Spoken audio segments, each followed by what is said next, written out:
Meron tayong pork mass and ears, whole black pepper, laurel, onion, and garlic. 1 to 2 tablespoons of salt, water.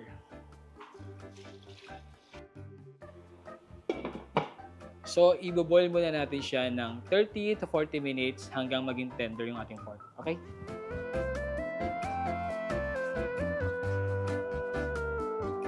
So, ngayon, napakuluan na natin ang ating baboy. Tignan natin siya kung malambot na.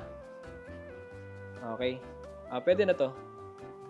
Malambot na siya. Pero ayoko kasi sa baboy na sobrang lambot. Kasi kapag pirinito natin to, magdidikit-dikit kasi to. So, set aside natin para lumamig. At saka natin siya hihiwain. So, ngayon, i-prepare ko muna yung aking tokwa, which is partner to ng ating tokwat baboy. So, dice lang. So, cube lang slice natin dito. Tama na yung ganito kalalaki. So, eto, pwede mo na itong gawin ahead of time. I-freezer mo lang siya. I-keep mo. Siyempre, kung may party sa inyo, pwede mo na siyang ilabas. At least, meron ka nang naka-prepare na pork. Kasi ito ang pinakamatagal talaga i-proseso sa tokwat baboy. Painitin natin yung mantika. Kailangan din nasa medium high lang din siya. Huwag siya sobrang init. So, para ma-measure din natin yung init ng ating oil. So, pwede kang gumamit ng mga wood. Like ito, chopstick. Pang-measure ng mainit. So, tingnan nyo. So, ayan. Nagbabubble siya. Ibig sabihin, hindi pa siya nasa tamang temperature na gusto natin makuha. So, kailangan medyo malakas yung bubble niya. So, ito. Kunti pa to. Yung tokwa natin ready to fry na. Tama na yung temp ng ating oil. So, dito muna siya. Dahan-dahan. Pwede mo rin siyang gawin batch by batch. Para hindi mag-crowded masyado yung pan mo. Para hindi rin bumaba yung temp ng oil.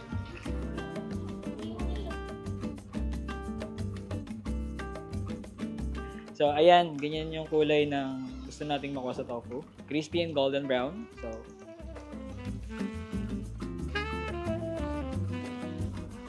So yung oil, hayaan nyo na nandito kasi dito rin natin piprituin ng ating pork.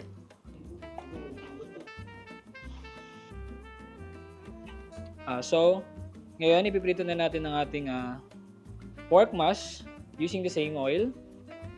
Okay, let's fry. So, careful lang sa pagpiprito kasi magtatalsikan talaga siya. So, iprito mo yung pork mash mo ng batch by batch para hindi mag-overcrowd dun sa pan. Okay? Pag alam mo na hindi na tumatalsik, halu-haluin mo na siya para hindi siya magdikit-dikit. Hiwalay-hiwalayin ko siya. Para kang nagchichicharon. Kasi pag nagchichicharon talaga, hinahalo yung taba. So kayo, ano yung madalas na pinapartner nyo rito? Or hindi naman madalas yung pinapartner nyo rito sa ating tokwat baboy? Beer, hard, lugaw, or goto? Comment down below kung ano yung madalas na pinaparas nyo sa ganitong dish. Kunin natin yung ating first batch. Set aside natin kasi pwede natin siyang i-double fry mamaya. Let's fry our second batch. Fry mo na siya. Luto na yung ating last batch. Set aside natin siya. Then, gagawin na natin ang ating sauce. So, gagawin na natin ating sausawan. Mag-uumpisa tayo sa onion. Mince lang siya. Pero hindi super mince So, 2 to 3 cloves of garlic. Mince lang din natin siya.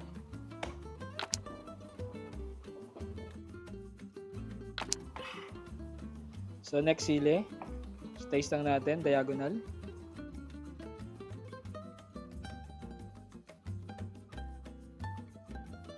Siling pula. Pwede rin kayong hindi maglagay. Optional lang naman to.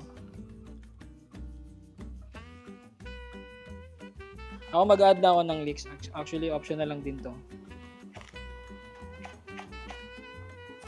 So, yan. Kompleto na yung ating mixture ng ating tokwa. Suka.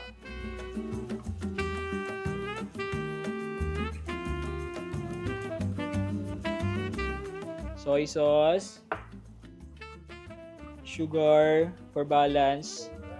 Salt. Then, a pinch of pepper. So, mix mo lang. Ito yung ating tokwat baboy sauce.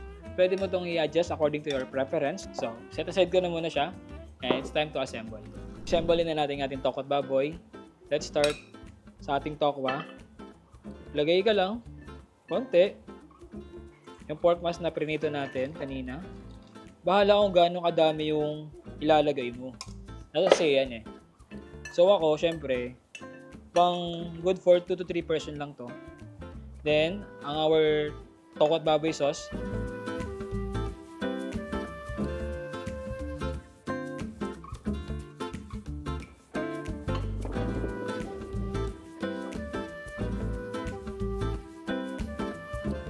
So kung nagustuhan nyo itong ating recipe for today, please subscribe to our YouTube channel, simple.ph, for more delicious recipe.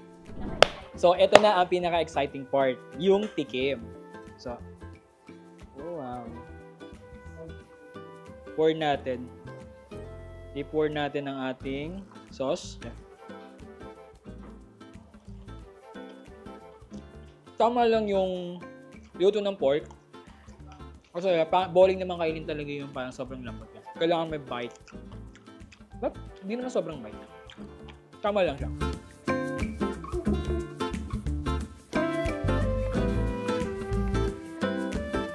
Crispy, tender at napakasarap ng ating tokwa at baboy.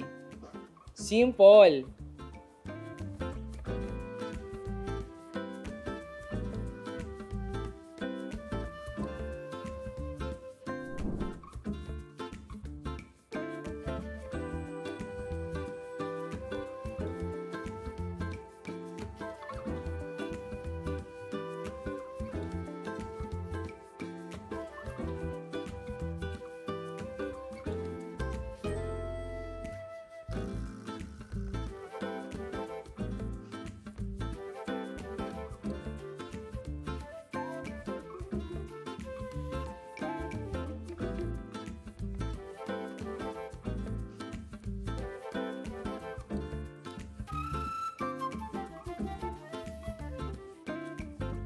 Simple.ph. Living made simple.